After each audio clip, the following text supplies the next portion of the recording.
Bonsoir à tous. À la une de ce journal, sur la route d'Etoudi 2018, que valent ces alliances politiques qui se multiplient en lieu et place d'une coalition entre candidats?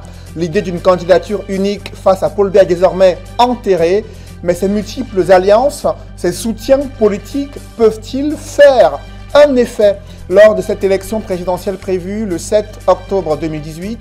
Analyse et décryptage en ouverture de ce journal. Une rentrée scolaire bien difficile dans le monde rural, vous le verrez à travers une série de reportages réalisés dans le Mungo, mais aussi dans la région de l'Ouest, là où des enfants sont confrontés à l'absence et l'insuffisance criarde des infrastructures d'encadrement dans les lycées et écoles publiques dans les zones rurales du Cameroun. On en parle dans ce journal.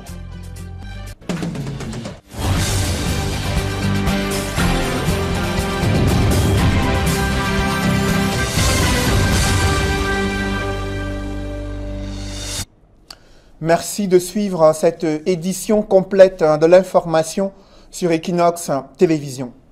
Sur la route d'Etoudi 2018, c'est une levée de bouclier contre le gouvernement qui envisage de donner les plans pouvoirs à la télévision publique pour suspendre la diffusion des messages qu'elle juge la télévision publique non conforme à l'éthique. Des candidats à l'opposition crient au scandale et dénoncent le retour à la censure à l'approche de la campagne électorale pour cette présidentielle prévue le 7 octobre prochain. Des précisions avec Joël Essengue et Ike Cyril. À quelques jours de l'ouverture de la campagne électorale en vue de la présidentielle du 7 octobre 2018, le gouvernement définit le temps d'antenne pour la communication des candidats dans les médias audiovisuels d'État.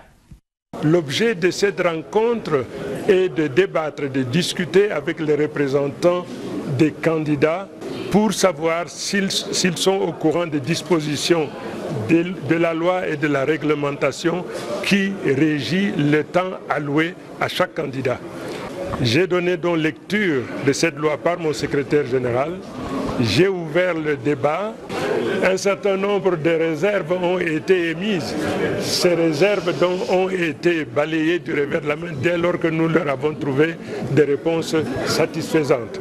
2 heures d'émission seront produites par jour à la radio entre 20h30 et 23h30 et 1 heure d'émission quotidienne à la télévision entre 21h et 23h dès le lancement de la campagne.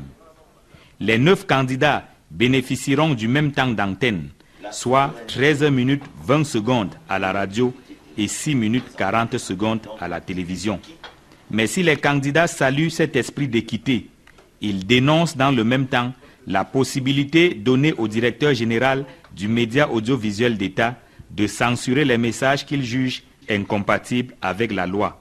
Donner la possibilité, la latitude à un directeur général d'un service de médias et d'audiovisuel de pouvoir censurer à son niveau une émission. Nous nous sommes dit que ce n'était pas correct du tout parce qu'à ce moment-là, il aurait fallu qu'il y ait un test qui accompagne ce jugement, c'est-à-dire qu'il y ait des points exactement sur les actions ou les situations qui auraient amené à cette censure.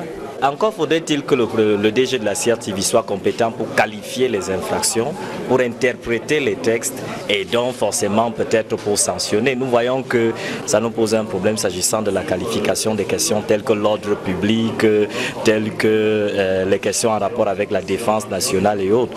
Et lorsqu'on parle de normativité dialoguée, on n'invite pas des gens dans une salle pour leur imposer un certain nombre de choses. On les appelle afin qu'on puisse débattre sur un texte qui est posé et lu par tout le monde, afin que chacun y apporte ses éléments. La production d'émissions par les médias audiovisuels d'État pour accompagner les candidats pendant la campagne électorale est prescrite par la loi.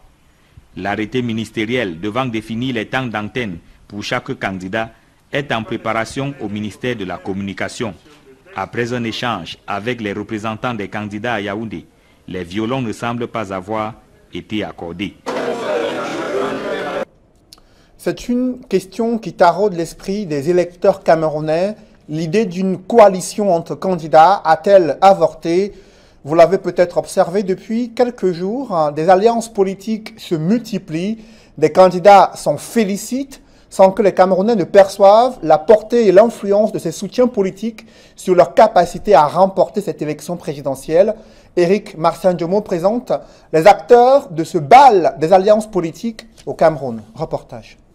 Une fois une alliance obtenue, la configuration, les scénarios et leur mise en scène sont les mêmes chez les candidats de l'opposition en termes de communication. L'on se félicite de l'alliance et surtout se projette sur les probables retombées. À ce jeu, Akerimuna et Maurice Kamto sont les plus en vue, ceci au regard du ralliement des partis politiques et des personnalités à leur camp respectifs. Akerimuna, le candidat du FPD, a réussi à fédérer récemment autour de sa plateforme dénommée NAO une dizaine de partis politiques et d'organisations de la société civile. Parmi eux, l'Union des populations du Cameroun de Habiba Issa, le Manidem de Dieudonné Yebga, l'UFDC, le Forum républicain, Cameroun Nouveau ou encore le Congrès national camerounais. De son côté, Maurice Kamto a vu sa candidature être soutenue par le MPCN, Mouvement patriotique pour un Cameroun nouveau de Paul-Éric Kingé. L'ancien maire de Djombe Pendja et ancien pensionnaire de la prison de Newbel s'était pourtant dit il y a plusieurs mois favorable uniquement à une candidature de la coalition de l'opposition, condition sine qua non pour son soutien. Ce rétropédalage consacre pour lui, comme pour ses militants et sympathisants, le constat de l'impossibilité de la coalition tant souhaitée par les acteurs politiques. À défaut d'une grande coalition, l'on se contente de ralliements de petite ou de moyenne envergure. Vous l'avez constaté, l'idée d'une candidature unique est désormais enterrée sur la route d'Etoudi 2018. Mais ce bal des alliances politiques suffit-il à donner la force politique aux différents candidats à remporter cette élection présidentielle? Je vous propose de suivre l'analyse de Guy Zogo. Une fois encore, la question d'une candidature unique de l'opposition lors de la présidentielle s'avère être un vrai serpent de mer. Tous les candidats de l'opposition en parlent, mais son opérationnalité se révèle quasi impossible à établir. Alors qu'on est rendu à près d'un mois de l'élection présidentielle, l'éventualité d'un échec se confirme davantage puisqu'il n'est plus question de discussion entre les têtes d'affiche de l'opposition. À l'évidence, toutes les options envisagées semblent avoir fait chou blanc. La primaire mise en avant un temps par Cabral Libi a été rejetée poliment mais fermement par les autres candidats qui se sont attachés à suggérer qu'il fallait des critères pertinents dont la déclinaison semblait conduire à eux. De guerre lasse, il semble certain aujourd'hui que les acteurs de l'opposition conviennent que l'élection présidentielle, bien que comportant un seul tour, permet malgré tout aux candidats mieux dotés de tirer leur épingle du jeu. Ceci n'excédant par ailleurs pas trois parmi eux. Chacun jouera donc son va-tout dans le camp de l'opposition lors de la présidentielle de cette année. Il y a là un remake des échecs précédents de l'opposition sur ce terrain. En 1992 déjà, Frundi, qui avait alors le vent en poupe, n'avait pu réunir sous sa bannière Adamou Ndamjoya et Bello Bouba Maïgari. En 2004, le choix porté sur Adamou Ndamjoya avait entraîné le refus de Frundi de s'aligner sur cette décision. Autant croire que l'opposition camerounaise est définitivement fâchée avec l'idée d'une candidature unique de sa part. Un pasteur candidat à l'élection présidentielle compte exorciser les démons de la pauvreté pour améliorer le quotidien des Camerounais. Franklin Dufort prédit un nouveau visage du Cameroun en cas de victoire au scrutin présidentiel du 7 octobre 2018. Il était face à la presse, celui qui se fait appeler le sauveur du Cameroun a présenté son projet de société à Douala. Nous y reviendrons. Parlons de cette timide reprise des cours dans le monde rural. Certains établissements scolaires publics sont confrontés à une insuffisance criarde des infrastructures pour encadrer les élèves. Du coup, ces élèves peinent à pouvoir bénéficier des conditions optimales d'apprentissage. Les parents aussi ont des difficultés à pouvoir disposer des revenus pour acheter les fournitures scolaires de leurs enfants. C'est le constat que font nos reporters Charles Melingui et Marcelin Gansop. Il ne s'agit pas d'une école de campagne.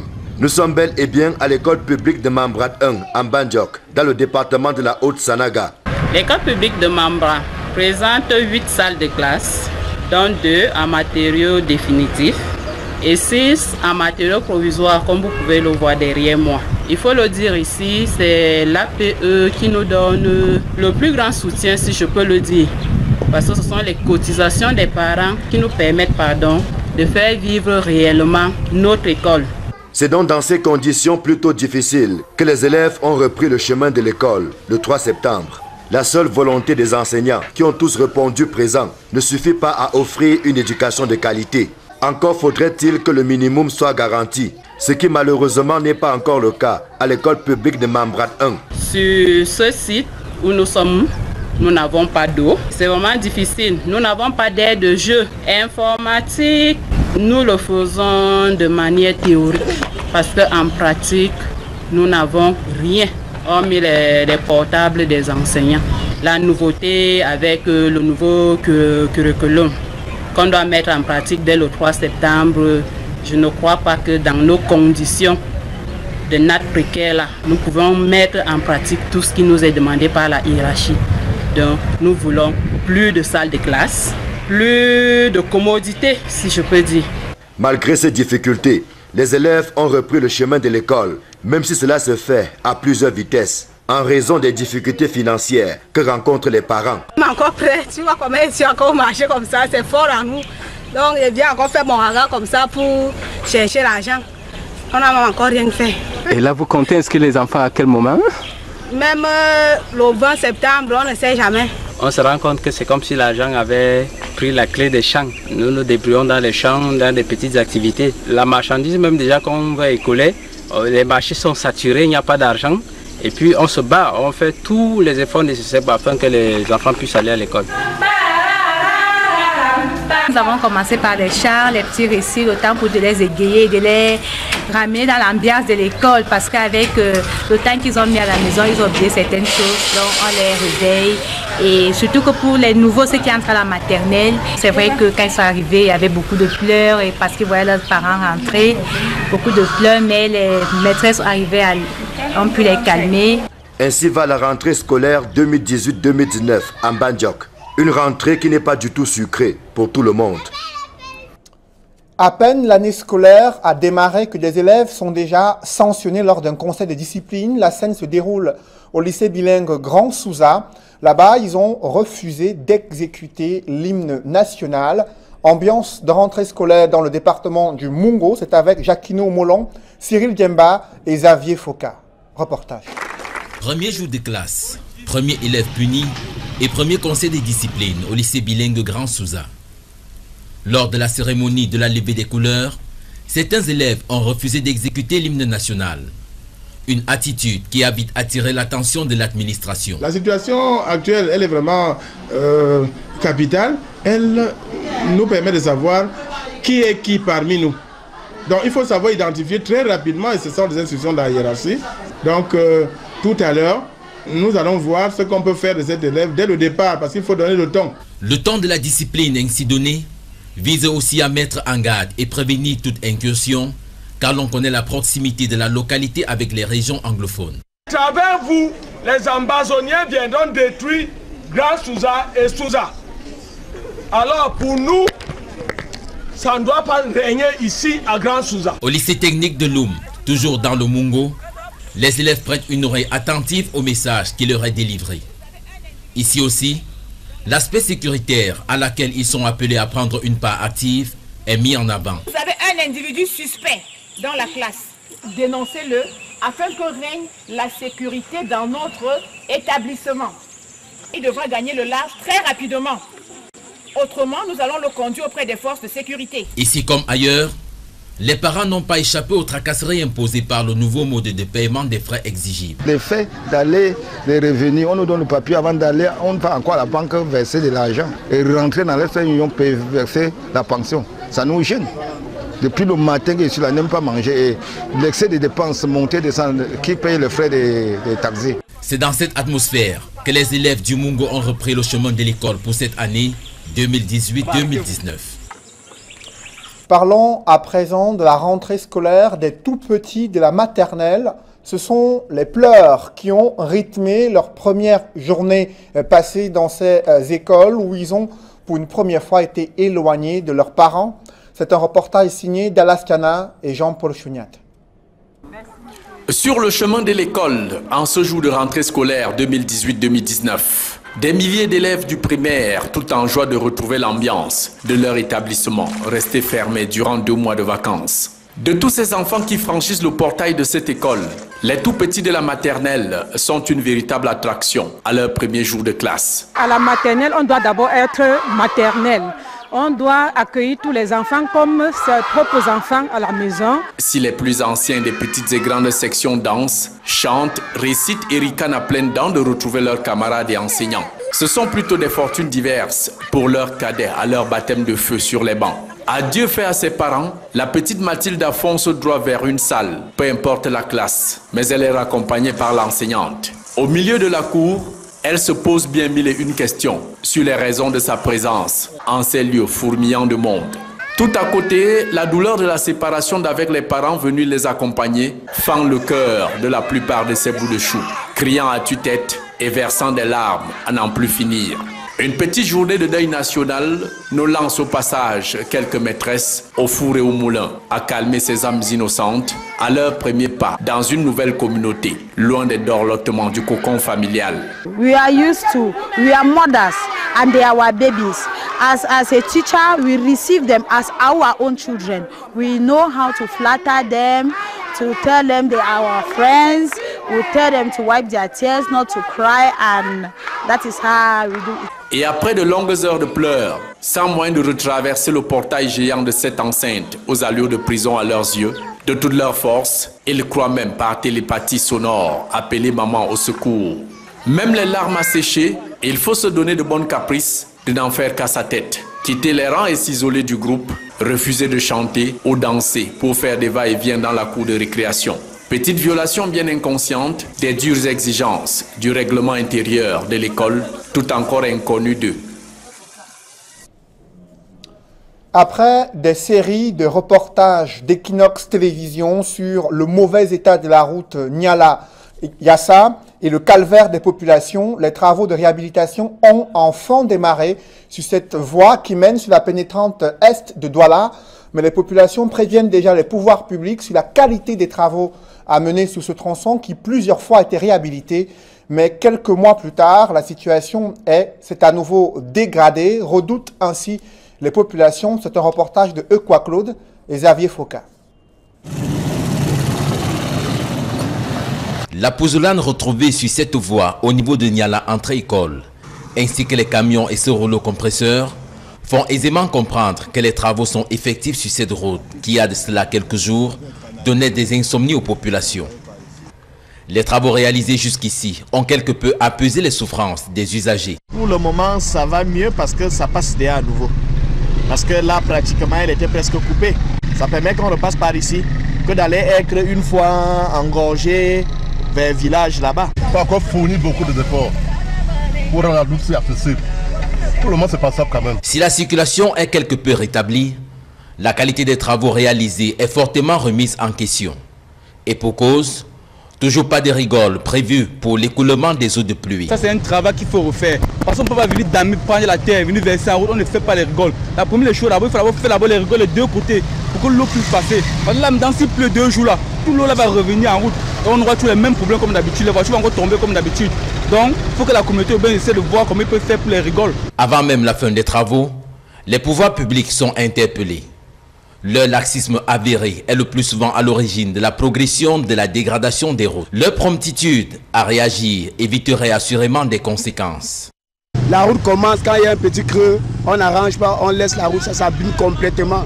Quand ça s'abîme complètement, c'est quand il y a des meurtres, les voitures font des tonneaux, c'est où on essaie de venir nous tromper parce que ce qu'on a fait présentement, ça c'est pas le travail. D'après un agent de la communauté urbaine de Douala rencontré sur le site, les travaux effectués sur cet axe se font de façon provisoire en attendant l'entrée en scène de la société contratante qui réclamerait de l'argent à l'État. Parlons à présent de l'université de Douala. Elle envisage d'améliorer ses performances académiques pour devenir l'une des meilleures institutions universitaires dans la sous-région Afrique centrale. Ce plan de développement a été présenté lors d'une rencontre qui s'est tenue du côté de Yaoundé. Des précisions avec Guy Zogo dans ce reportage. C'est une vision encore simplement contenue sur du papier, mais qui se nourrit d'une très forte ambition. Il s'agit de la posture que l'Université de Douala montre à travers la présentation de son plan de développement stratégique pour la période 2018-2028. Voici donc le plan stratégique de l'Université de Douala. Notre ambition est claire. Il s'agit par un usage harmonieux et synergique de multiples et riches potentialités de notre sous-région, de faire de notre université une des toutes premières universités en Afrique francophone dans la décennie à venir. Loin de reculer devant l'immensité de l'entreprise, l'Université de Douala estime s'appuyer sur des bases réalistes. Et à en croire ses responsables, les ressources affectées à ce plan stratégique seront tirées du potentiel promoteur de la ville de Douala. Le coût financier de cet important bond en avant se situe à l'aune de 238 milliards de francs CFA. Nous n'avons pas peur parce que nous savons la place particulière qu'occupe cette dynamique et florissante cité Douala, la ville d'ouverture et cosmopolite. Douala est le creuset où se forge le Cameroun émergent de demain. Le ministère de l'Enseignement supérieur, à travers cette initiative, met l'accent sur la nécessité de l'employabilité des étudiants sortis des universités camerounaises. Il y a 4 ans, l'auto-employabilité, c'est-à-dire les étudiants qui créent leurs entreprises et utilisent d'autres étudiants ou d'autres Camerounais, est passé de 4,3% à 10% aujourd'hui. Outre le ministère de l'Enseignement supérieur, le ministère de l'Économie s'est aussi associé à l'élaboration de ce plan de développement stratégique de l'Université de Douala. Ce plan s'aligne sur les instruments stratégiques nationaux et sectoriels de référence, que sont principalement la vision 2035, le document de stratégie pour la croissance et l'emploi, et encore la stratégie du secteur de l'éducation et de la formation. Avec 54 769 étudiants aujourd'hui, un chiffre qui devrait être porté à 79 602 étudiants à l'horizon 2028, l'Université de Douala, qui a la singularité de souffrir de l'éclatement de ses campus, veut retourner cet handicap en sa faveur pour devenir un pôle d'excellence en Afrique centrale et en Afrique tout court. Évoquons à présent ce candidat à l'élection présidentielle, Pasteur Franklin Difo, qui prédit un nouveau visage pour le Cameroun, lui qui compte exorciser les démons de la pauvreté pour améliorer le quotidien des Camerounais. Il se présente comme le sauveur du pays. Face à la presse, il a dévoilé son programme politique, social, économique et culturel pour le Cameroun. Des précisions avec Flavien Dongo et Farel Bounia. Plein à craquer, aux allures d'un four, que les hommes des médias et fidèles du prophète Franklin Difo ont été conviés à suivre l'exposé du projet de société du candidat au scrutin présidentiel du 7 octobre prochain. On va faire tous les efforts pour vraiment professionnaliser nos écoles et aussi à former bien les femmes pour qu'ils peuvent vraiment travailler dans des positions très stratégiques. Présenté en 7 points, celui qui se passe pour l'envoyé de Dieu pour un nouveau Cameroun au lendemain de la présidentielle du 7 octobre se propose de combattre la corruption jusqu'à son dernier souffle. Les gens ont volé l'État, les civils ont manipulé et ils ont gardé ailleurs. Et c'est pour ça qu'ils ont envoyé que l'État ne peut pas bien fonctionner.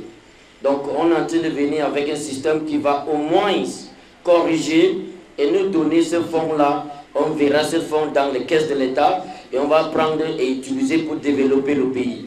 On va le pardonner et lui donner une autre chance de vivre et de devenir peut-être les bons citoyens demain.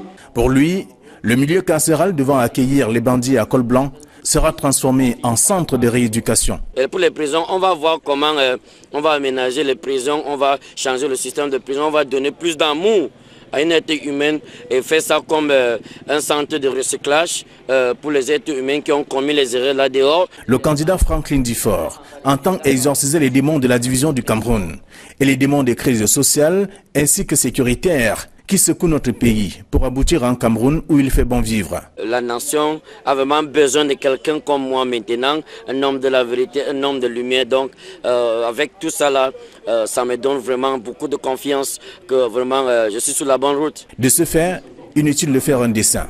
Le choix revient donc aux électeurs qui ont la crainte de l'Éternel, ajoute-t-il. Les lourdeurs administratives qui plombent encore les réformes économiques et financières dans la sous-région Afrique centrale, c'est le constat fait lors de l'évaluation de la première étape de mise en œuvre des réformes structurelles pour sortir la CEMAC de la crise économique.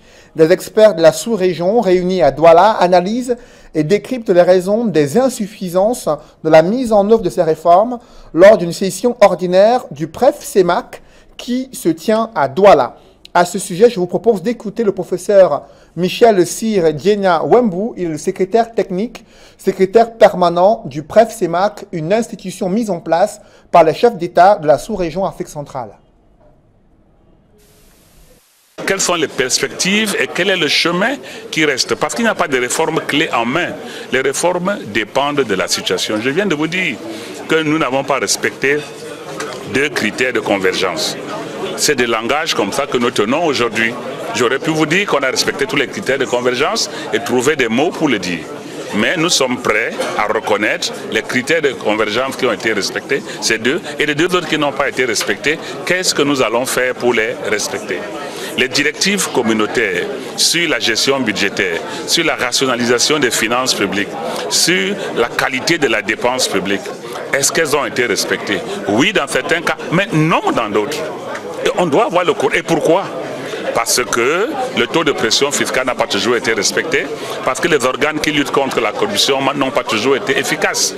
Pourquoi ils n'ont pas été efficaces? Il y a plusieurs solutions. D'autres pensent qu'il faut leur permettre d'envoyer leur rapport directement au pouvoir judiciaire. D'autres pensent qu'il faut augmenter les mesures de coercition. D'autres pensent qu'ils sont trop nombreux et n'ont pas de pouvoir et qu'il faut les fusionner. Mesdames, Messieurs, c'est la fin de ce journal. Merci de l'avoir suivi. Juste après cette édition de 20 h, retrouvez Serge Alain Autou et ses invités pour le débrief du journal sur le plateau d'Equinox Soir. Serge Alain. Traduit au conseil de discipline, un jour de rentrée scolaire. C'est le malheur auquel a été confronté certains élèves au lycée bilingue de Grand Souza. Et pour cause, ils n'ont pas chanté l'hymne national lors de la levée des couleurs ce lundi. Et vous l'avez suivi, les responsables de ce lycée souhaitent donner le ton de la discipline afin que ces jeunes Camerounais sachent que l'année scolaire a démarré et qu'il faut être discipliné et concentré sur la réussite de son année scolaire dès le premier jour de la rentrée. Coalition en vue d'une candidature unique de l'opposition arrangée aux oubliettes.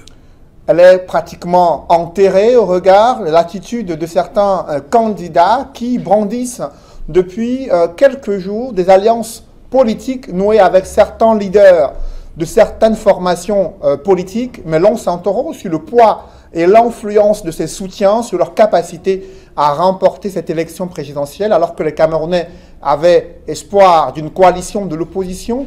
Ils sont nombreux, ces candidats à cette élection présidentielle, qu'ils pensent qu'elle n'est pas forcément nécessaire une telle coalition, mais qu'il faudrait rester concentré sur les capacités à mobiliser les électeurs lors de cette journée tant attendue, celle du 7 octobre 2018. Voilà, excellente soirée à vous. Rendez-vous demain 20h. Rendez-vous demain 20h. Serge Alain, bonne soirée à vous. Voilà, madame, monsieur, 2 escales pour le débrief, toujours en compagnie des experts.